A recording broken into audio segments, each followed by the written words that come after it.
Aeth Jairus i chwilio am Iesu. Mae fy merch yn marw, medda Jairus. Plis ni ddod i'w gwella hi.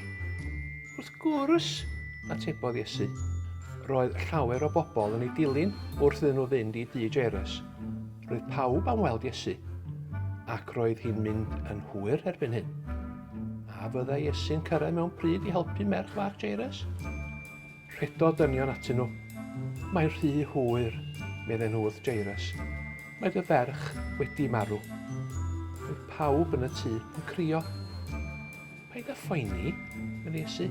Dim yn cysgu mae dy ferch fach di. Gafaelodd Iesu'n llaw y ferch a dweud, cod ar dy draed ferch fach, a dyna wnaeth hi. Roedd pawb wedi rhyfeddu wrth weld merch Jairus yn cerdded ac yn rhedeg o gwmpas y lle. Roedd Iesu'n gwneud rhywbeth na llai unrhyw berson arall i'w wneud. Roedd wedi gwneud y ferch yn iach unwaith eto.